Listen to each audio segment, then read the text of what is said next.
Hello दोस्तों, कैसे हो आप लोग। मेरा नाम है दीपक और मैं स्वागत करता हूं अपने यूट्यूब चैनल सिविल एनालिसिस में। आज है संडे 3 सितंबर 2023 और आज की जो इम्पोर्टेंट है न्यूज़पेपर एनालिसिस है उसकी हम लोग यहाँ पे डिस्कस करेंगे। तो चलिए स्टार्ट करते हैं।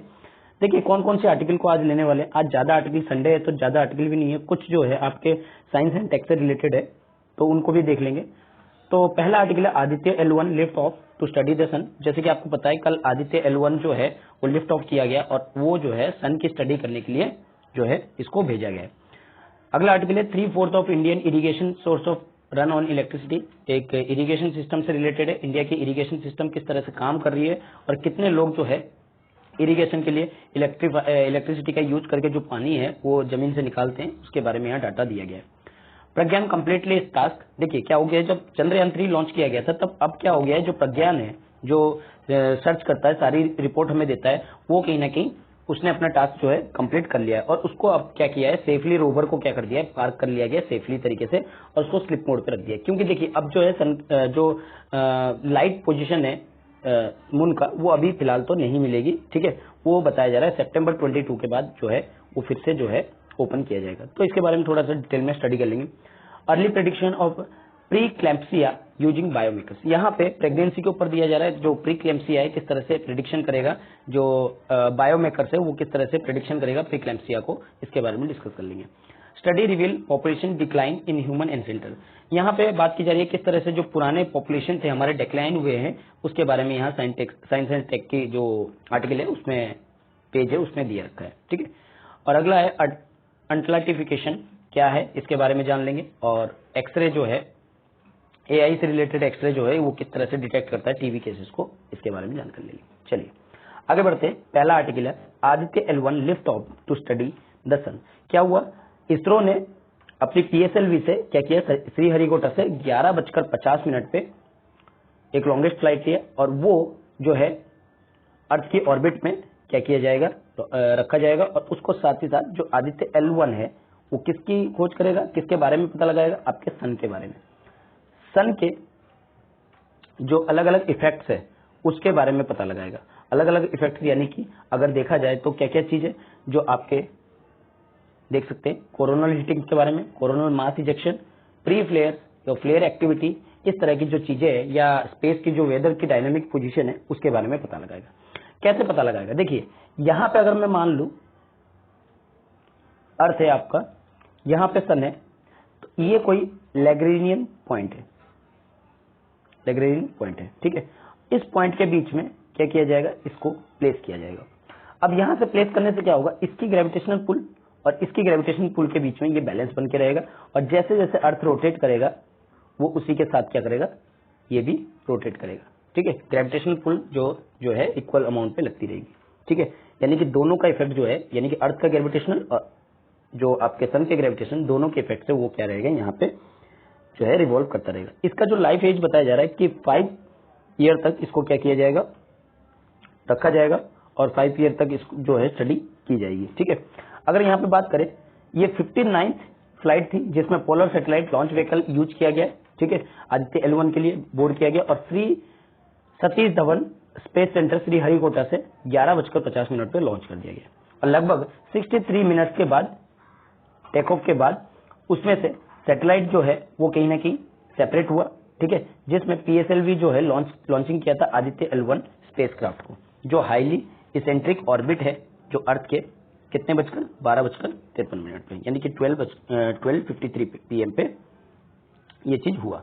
अगर आदित्य L1 की बात करें, वो कहीं ना कहीं अर्थ के ऑर्बिट में रहेगा कितने दिनों तक, 16 डेज तक। उसके बाद इनको 5 मैनोवर गेन मिलेगा जिससे इसकी वेलोसिटी को क्या किया जाएगा, तेज किया जाएगा, जिससे इसकी जो लॉन्ग जर्नी है टुवर्ड जो सन है वो कहीं ना कहीं जल्दी हो सके, ठीक है। अगर हम बात करें आदित्य L1 की, तो कहीं ना कहीं ट्रांसलैग्रेनियन इंसर्ट मैनोवर होगी, ठीक है। यहाँ पे जो बिगिनिंग होगी कब, 110 डेज ट्रेजेक्ट्री के बाद, यानी कि 110 दिन के रिवॉल्यूशन के ट्रेजेक्ट्री के बाद, यानी कि यहाँ से यहाँ तक पहुंचने के बाद तब जाके इसकी जो है लैग्रेनियन को 1 पे इसको इंसर्ट जो है किया जाएगा, ठीक है। तो यहाँ पे जैसे मैंने बताया क्या क्या ये चीज करेगा, 5 साल के लिए इसकी मिशन लाइफ जो है 5 साल के लिए है। इसमें एक पेलोड है, ठीक है, जो हमें अलग अलग इंफॉर्मेशन जो है प्रोवाइड करेगा, ठीक है, जैसे कि प्रॉब्लम जो कोरोनल हीटिंग वगैरह की प्रॉब्लम होती है उनमें कोरोनल मास इजेक्शन हो गया, प्री फ्लेयर हो गया, फ्लेयर एक्टिविटी हो गया, इन सब चीजों के बारे में बात करेंगे। इसमें 7 पेलोड रखे गए आदित्य L1 में, जिसमें विजुअल एमिशन लाइन कोरोनोग्राफी, ठीक है, coronography, solar ultraviolet image telescope, solar low energy X ray spectrometer, high energy L1 orbit X ray spectrometer और Aditya solar wind particle elements, plasma analysis package for Aditya और advance triaxial high resolution digital magnetometer. ये सारी चीजें क्या करेगा, इसके effect को, इसकी चीजों को, जो इंफॉर्मेशन है हमें वो प्रोवाइड करेगा। ठीक है, और जो पहली मैनोवर राइज किया जाएगा वो कब किया जाएगा, 11:45 AM में, कब, आज के दिन यानी कि संडे के दिन में। चलिए अगले आर्टिकल की बात करते हैं। अगला आर्टिकल है 3/4 of Indian irrigation source run on electricity. देखिए स्टडी हुआ, स्टडी में ये बताया गया जो लेटेस्ट एडिशन है माइक्रो इरिगेशन सेंसस, ठीक है, ध्यान रखना क्या नाम है इसका, माइनर इरिगेशन सेंसस। इसमें बताया गया कि जो बोरवेल हो गया, आपका ट्यूबवेल हो गया, या जो भी प्राइवेट ऑनर्ड इरिगेशन सोर्स है फार्मर के, वो कितनी ज्यादा यूज कर रहे हैं। ठीक है, जैसे कि आपके यूनियन जल शक्ति मिनिस्टर जो है इसका जो फाइंड आउट किया, इन्होंने पाया इलेक्ट्रिसिटी कहीं ना कहीं यहाँ पे डोमिनेंट हो रही है पावर को देने में। यानी कि जब वाटर को हम एक्सट्रैक्ट करते हैं तो पावर वहां पे जो प्रोवाइड की जाती है वो किसके द्वारा प्रोवाइड की जाती है, आपके इलेक्ट्रिसिटी के, किसके मुकाबले, आपके डीजल, विंड और सोलर एनर्जी के। यानी कि लोग जो है वो डीजल का कम यूज करें, विंड एनर्जी का कम यूज करें, सोलर एनर्जी का कम यूज करें, और ज्यादातर वो इलेक्ट्रिसिटी पे डिपेंड हो रहे हैं, और वो अपने एक्सट्रैक्शन जो है सबसे ज्यादा किससे कर रहे हैं, आपके इलेक्ट्रिसिटी से। अगर हम बात करें यहाँ पे इलेक्ट्रिसिटी कहीं ना कहीं क्वांटम जंप दिखाया है अपनी पावरिंग में, कब, 2011 में जहां 56% था वहीं 2017 में ये 70% तक पहुंच गया। ठीक है, और अब जो है पब्लिकली जो डाटा दिखाया गया वो 76% तक पहुंच गया है। ठीक है, जो माइनर इरिगेशन सेंसस है वो रिपोर्ट सिर्फ रिफ्लेक्ट ये नहीं करता है कि प्रेजेंट से स्टेट का यूज क्या है, जो डाटा है अभी लेटेस्ट है, लेटेस्ट के हिसाब से 6th एडिशन रिपोर्ट जो है रिफ्लेक्ट करता है इरिगेशन ट्रेंड्स किस तरह से 2017-18 का था। वहीं पे अगर रिपोर्ट की बात करें जो 2017 में हुआ था यानी कि 5th एडिशन की, तो वो कहीं ना कहीं रिफ्लेक्ट करता है 2013 और 14 के, और रिपोर्ट देता है 2011 के सिचुएशन जो 2006 और 7 के हिसाब से।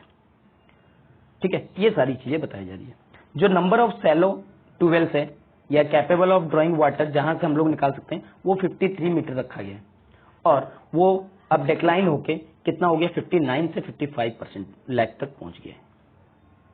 अगर हम मीडियम साइज वेल की बात करें जिसमें वाटर को विड्रॉ करने की कैपेसिटी है वो कहीं ना कहीं 70 मीटर तक पहुंच गया है, जो कि पहले 31 lakh to 43 lakh deep well जो है वो अब रोज हो गए। अगर डीप वेल की बात करें यानी कि 70 मीटर से ऊपर जब बढ़ाया गया तब कितने हो गए, 26 लाख से 37 लाख। यानी कि अब बोरवेल की साइज जो है वो बढ़ाया जा रहा है 70 मीटर से कितने तक, पहले जो है 26 लाख थी, अब जो है 37 लाख जो है पहुंच चुकी है। तो मतलब इतना ज्यादा बोरवेल करेंगे तो ऑटोमेटिकली वहां पे क्या जरूरत पड़ेगी, वहां पे इलेक्ट्रिसिटी की ज्यादा जरूरत पड़ेगी। ठीक है, यहाँ इस चीज को बताया जा रहा है। अगर हम बात करें ओवरऑल अगर देखा जाए तो 23.14 मिलियन जो है माइनर इरिगेशन की स्कीम जो है रिपोर्टेड किए गए कंट्री में, जिसमें 695 डिस्ट्रिक्ट्स को कहीं ना कहीं आइडेंटिफाई किया गया, और जिसमें 6,47,000 जो है विलेज हैं। ठीक है, और सभी कहीं ना कहीं माइनर इरिगेशन स्कीम के अंदर में आते हैं। ये अगर बात की जाए 21.93 मिलियन यानी कि 94.8% जो ग्राउंड वाटर है, और ग्राउंड वाटर से एक्सट्रैक्ट किया जाता है, 1.2 जो है सरफेस वाटर का एक्सट्रैक्शन किया जाता है। अगर सबसे ज्यादा हम बात करें, यहाँ देख सकते हैं उत्तर प्रदेश कहीं ना कहीं सबसे लीडिंग पोजीशन पे, उसके बाद आपके महाराष्ट्र, उसके बाद मध्य प्रदेश, तमिलनाडु, तेलंगाना, इस तरह से जो है लीडिंग पोजीशन पे है। ठीक है, तो ये चीज इंपॉर्टेंट है। आपको जो क्वेश्चन है जैसे कि आपके इरिगेशन के ऊपर या फिर एग्रीकल्चर के ऊपर क्वेश्चन आते हैं तो आप इन चीजों को लिख सकते हैं। चलिए आगे बात करते हैं। Pragyan complete his task, rover safely parked and set into sleep mode. देखिए क्या बताइए, इंडिया की जो स्पेस रिसर्च ऑर्गेनाइजेशन है यानी कि इसरो, उसने सैटरडे को बताया यानी कि कल की रात में बताया कि चंद्रयान 3 का जो रोवर प्रज्ञान उसने अपनी जो काम है उसको कंप्लीट कर लिया है और उसको सेफली पार्क कर दिया गया है और स्लीप मोड में रख दिया गया है। चंद्रयान 3 का जो मिशन है जिसमें रोवर ने अपनी असाइनमेंट को क्या किया है, कंप्लीट कर लिया है, ठीक है, और इसको स्लीप मोड में रखा गया है जिसमें आपका ATXS और LIBS जो है पेलोड है उसको क्या कर दिया गया, टर्न ऑफ कर दिया गया है। जो डाटा है उसको कहीं ना कहीं पेलोड का उसको ट्रांसमिटेड किया गया है, ठीक है, अर्थ किसके द्वारा, लैंडर के द्वारा अर्थ पे, जो कि स्पेस एजेंसी जो पहले से ही पोस्ट कर चुकी है, इसको पोस्ट की है एक्स यानी कि जो कि ट्विटर पे पोस्ट की है। अगर हम बात करें यहाँ पे बैटरी जो है पूरी तरह से फुल चार्ज है यानी कि सही कंडीशन में पूरा अभी तक है। जो सोलर पैनल है जो ओरिएंटल है वो कहीं ना कहीं लाइट को रिसीव करेगी जब अगली सनराइज होगी और वो अगली सनराइज जो बात की जा रही है सितंबर 22 को, और होपिंग है, आशा रखते हैं कि सक्सेसफुली जो अनदर सेट का जो असाइनमेंट है वो भी ठीक तरीके से होगा, ठीक है। तो ये इस चीज की जो जानकारी है वो यहाँ पे मिली है। चलिए आगे बात करते हैं। अगला है early prediction of preeclampsia using biometer. देखिए क्या बताया जा रहा है, एक लिक्विड बायोसाई अप्रोच है जिसमें ये मेजर किया जाता है जो डीएनए मिथाइलेशन है उसका लेवल जो है ब्लड में कितना इंप्रूव हुआ है, और वो डिटेक्शन किस लिए करता है, जो प्रेगनेंसी है, जो हाई प्रेगनेंसी रिस्क होती है किस टाइम पे, जब प्रेगनेंसी टाइम के पे जो प्री क्लैम्पसिया जो डिजीज है, जो प्रॉब्लम है वो आती है, जिसके वजह से ये अर्ली स्टेज में आती है और जिसके वजह से डेथ हो जाती है, मोर्टेलिटी हो जाती है, ठीक है, फॉइटल मोर्टेलिटी ज्यादा होती है। तो उसके बारे में जो है यहाँ पे बात की जा रही है, मेजर करने की बात की जा रही है। प्री क्लैम्पसिया एक मेजर कॉज है मॉर्बिडिटी का कम जेस्टेशन पीरियड में, यानी कि 16 वीक से हो गया आपका लेके 37 वीक तक जो है होता है। ये जो है वो 30 वीक से पहले होता है और एसोसिएटेड है इसमें हाई रिस्क, यानी कि सबसे ज्यादा रिस्क जो है एसोसिएटेड है, और इसमें फॉइटल मोर्टेलिटी भी जो है वो ज्यादा होती है। अगर हम कुछ इंटरवेंशन की बात करें, अवेलेबल की बात करें, जो लो डोज अगर हम लोग स्टार्टिंग अर्ली स्टेज में देते हैं कहीं ना कहीं इस डिजीज को, यानी कि जो बिफोर 16 वीक्स की जेस्टेशन है उससे पहले अगर देते हैं तो यहाँ पे कहीं ना कहीं प्रीक्लैम्पसिया को रिस्क को रिड्यूस कर सकते हैं। लेकिन उसके पहले हमें क्या करना पड़ेगा, आइडेंटिफिकेशन करना पड़ेगा। क्या आइडेंटिफिकेशन के लिए हम कुछ तरीका इस्तेमाल कर सकते हैं, तो ये भी एक कंसर्न की बात है, ठीक है। तो यहाँ पे पुरानी जो स्टडीज है वो क्या दिखा रहे हैं, कहीं ना कहीं मिथाइलेशन जो चेंज है प्लेसेंटा के अंदर डिलीवरी के टाइम पे वो कहीं ना कहीं हो रहे, जिसकी वजह से इस तरह की प्रॉब्लम आ रही है। जो लिक्विड बायोप्सी है वो कहीं ना कहीं प्रॉमिस करता है वो एक इमर्जिंग टूल के तौर पे काम आएगा और नॉन इन्वेसिव डायग्नोस्टिक करेगा और साथ ही साथ इंक्रीज करेगा जो डिजीज है उसको डिटेक्ट करने को और मॉनिटर करेगा उसके प्रोग्रेशन को, ट्रीटमेंट को, ठीक है। ये सारी चीजें इसमें बता रहे हैं और बाकी इसमें कोई इंपॉर्टेंट खास नहीं है, तो मैं कहूंगा इसको पढ़ने की कोई जरूरत नहीं है, ठीक है। चलिए आगे बात करते हैं। Study reveal population decline in human ancestor. क्या बताया जा रहा है, अगर हम बात करें 8 लाख साल पहले और 9 लाख साल पहले की, तो यहाँ पे ह्यूमन इंसेंटर की पॉपुलेशन कहीं ना कहीं क्रैश हुई थी, ठीक है, खत्म हुई थी। जो स्टडी में ये सजेस्ट किया गया कि केवल 1280 जो है वो ब्रीडिंग कर सकती थी, मतलब बच्चे को जन्म दे सकते थे, उनकी पॉपुलेशन थी, ठीक है। तो और पॉपुलेशन कहीं ना कहीं ज्यादा बढ़ गई थी और लगभग अबाउट 1,17,000 के अप्रोक्स में ये चीज बताया जा रहा है वहां पे, और लगभग 98.7% एंसेंटर पॉपुलेशन जो है उन्होंने कहीं ना कहीं लॉस कर दी थी, कहीं ना कहीं खत्म हो चुकी थी।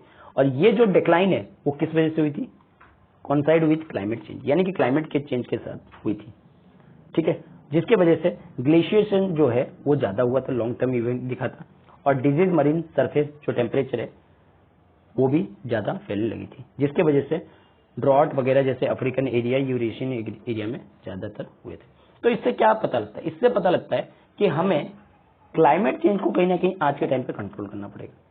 जो हमने प्लेस ले रखा है 1.5 डिग्री सेल्सियस का, कि भाई इतना हम लोग जो है क्लाइमेट जो वार्मिश है उसको कंट्रोल करेंगे, तो उसको कहीं ना कहीं हमें यहाँ पे चलना पड़ेगा, इस हिसाब से देख के चलना पड़ेगा, ताकि जो टेम्परेचर है वो इससे ज्यादा ना बढ़े, ठीक है। और साथ ही साथ हमें अलग अलग मेजर्स जो है वो भी लेने पड़ेंगे। चलिए, यहाँ पे टर्म बेस्ड क्वेश्चन जो है प्रीलिम्स से पूछा जाता है, तो मैं कहूंगा प्रीलिम्स फैक्ट के लिए इंपॉर्टेंट है, प्रीलिम्स फैक्ट के लिए ये इंपॉर्टेंट है। क्या बताया जाए, देखिए, warm water from Atlantic Ocean have been divert into Arctic Ocean recently. क्या बताया जा रहा है, जो वार्म वाटर है, अटलांटिक ओशन की जो वाटर है वो कैसी है, वार्म वाटर है, वो कहीं ना कहीं डाइवर्ट हो रहा है किसकी तरफ, आर्टिक ओशन की तरफ। अगर अभी देखा जाए तो इसी को कहते हैं अटलांटिफिकेशन। क्या कहते हैं, अटलांटिफिकेशन। और जो ये ओशियन के स्ट्रेटिफिकेशन है उसको कहीं ना कहीं डिस्टर्ब कर रहा है आर्टिक में, और जिसके कारण से जो हीट है वो तेजी से बढ़ रहा है, और जिसके कारण अगर हीट तेजी से बढ़ेगा तो आइस जो होंगे वो मेल्ट होंगे, ठीक है। और साथ ही साथ ये आर्टिक डाइपोल की स्टडी को भी कहीं ना कहीं होते हुए दिख रहा है। ये जो पैटर्न है, ये जो एसोसिएशन है, वो कहीं ना कहीं एंटी साइक्लोनिक विंड जो कि नॉर्थ अमेरिका और साइक्लोनिक विंड जो यूरेशिया में होता है उसके वजह से देखने को मिल रहा है। और इसका इफेक्ट जो है वो कहीं ना कहीं वाटर को इनफ्लो कर रहा है, कहां पे, आपके नॉर्थ अटलांटिक में, ठीक है। किसके थ्रू, फ्रॉम स्टेट के थ्रू, किसके थ्रू, फ्रॉम स्टेट के थ्रू। चलिए आगे बात करते हैं। यूजिंग एआई ऑन एक्सरे, यहां पे आपको फ्रॉम स्टेट की लोकेशन क्या करना है, देखना है कि कहां पे आपका फ्रॉम स्टेट आता है, ठीक है। ये आपका होमवर्क है और कमेंट सेक्शन पे इसको बताइए। Using AI on x ray can detect more TB cases. देखिए क्या बताया जा रहा है, देखिए हमने प्लेज ले रखा है कि हम लोग 2025 तक टीबी को एलिमिनेट कर लेंगे, लेकिन एलिमिनेट करने के लिए हमें क्या चाहिए, सबसे पहले तो हमें डायग्नोस्टिक चाहिए। भैया डायग्नोस्टिक अगर हमें पता लग जाए, पहले से ही हमें पता लग जाए, स्क्रीनिंग अगर हम कर सके तो कहीं ना कहीं उसको रोक सकते हैं। लेकिन जब स्क्रीनिंग ही नहीं होगी ठीक तरीके से तो कैसे रोकेंगे।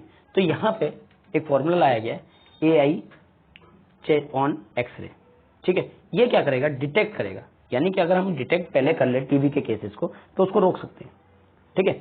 तो यहाँ पे एआई एल्गोरिथम जो QXR डेवलप किया गया मुंबई बेस्ड क्यूरी एआई के द्वारा, और जो डिटेक्ट करेगा टीबी को पहले ही, ठीक है, और कम समय में, कम से कम 1 मिनट से भी कम समय लेगा और ये टीबी को डिटेक्ट करेगा।